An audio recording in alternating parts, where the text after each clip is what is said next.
apenas uma breve palavra sobre um vídeo com o qual eu gostaria de começar esta live, para depois eu comentar em seguida, que é uma fala do senhor Amoedo. Bom, mas olha o que o Amoedo disse, que é fundador do Partido Novo, que eu não sei se será, né, novidade nas próximas eleições, mas ele disse o seguinte nas redes sociais: a proposta de aumentar o número de ministros do STF é um risco grave para a independência dos poderes. Bolsonaro, se reeleito, indicaria a maioria da corte. Este foi um dos passos de Hugo Chávez para transformar a Venezuela em uma autocracia. Fecho aspas. É interessante como as pessoas espertalhonas, e eu sempre diferencio o inteligente do esperto do espertalhão.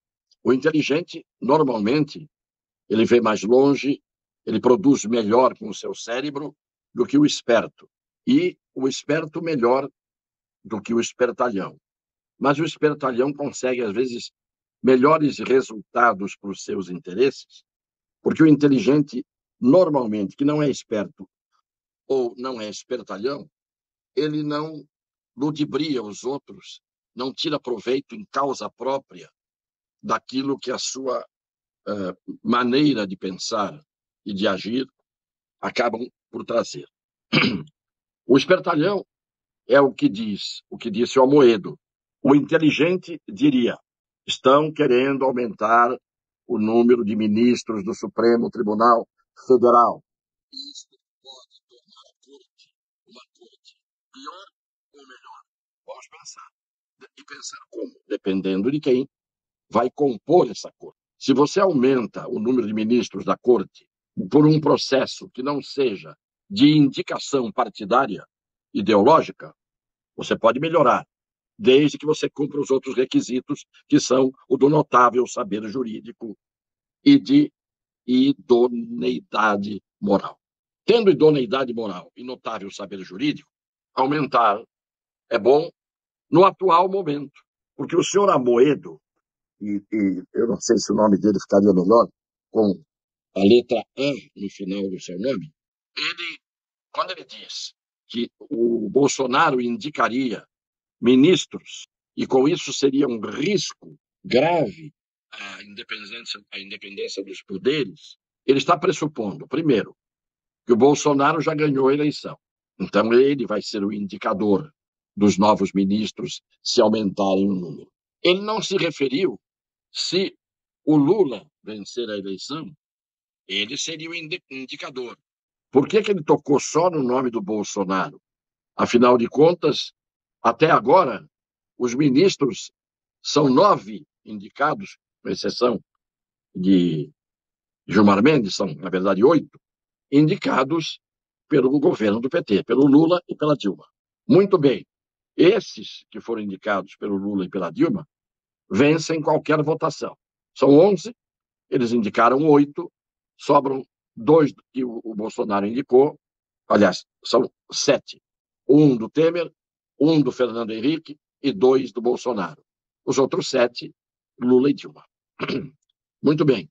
Isto não é um risco grave, tanto é que nós estamos vendo que com essas indicações o Supremo já passou de todos os limites em matéria de criar riscos à democracia, aos poderes, à independência dos poderes e assim por diante. Então, o Amoedo foi comparado ao Bolsonaro, ao Chaves, mas o que o Supremo está fazendo, tipicamente, à la Venezuela, é a custa de ministros indicados pelo PT. E quem é amigo do Chaves não é o Bolsonaro, é o Lula.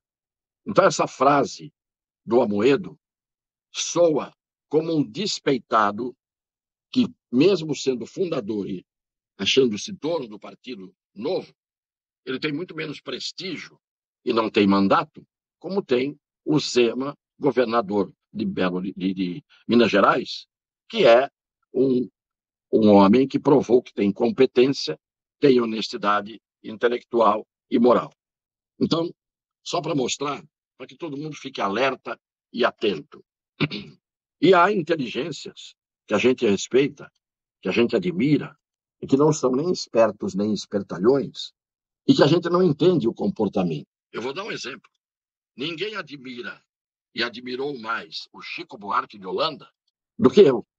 Como o Chico foi sempre um gênio, e eu considero que a obra dele, litero musical, é uma das coisas mais sublimes da literatura brasileira, eu sempre fui um admirador e sou. E sei que ele é de uma inteligência indiscutível.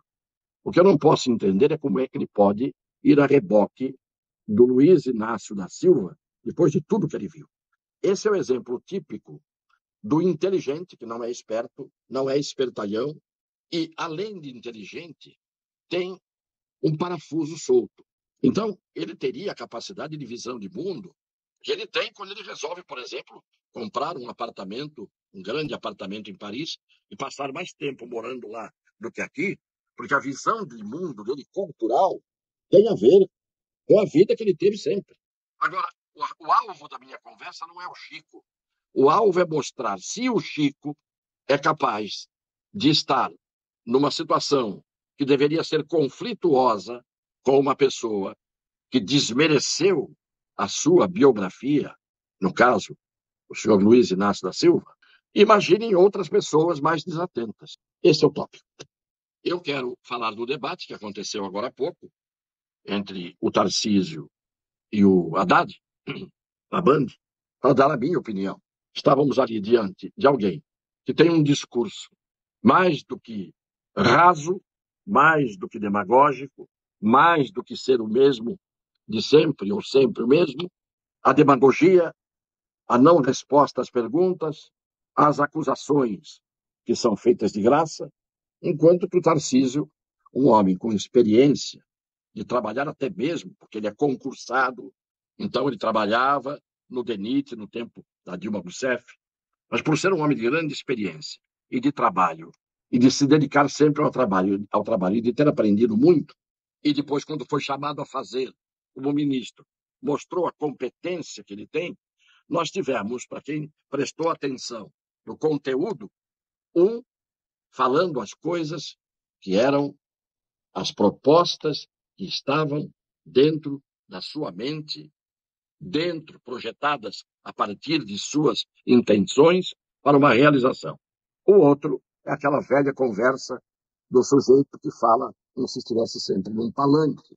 E não é à toa que a gente saiba que, em matéria de despreparo nas áreas todas cósmicas de um governo, o Haddad deveria ter aprendido pelo menos um pouco no tempo em que foi ministro da Educação.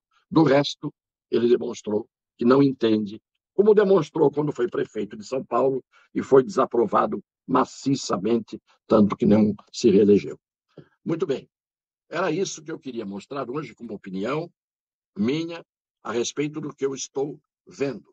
Estou vendo não na condição de espertalhão, não na condição de esperto e na condição de ter uma inteligência suficiente para enxergar o que está diante do meu nariz. Deus abençoe a todos. Um beijo no coração das pessoas de boa fé.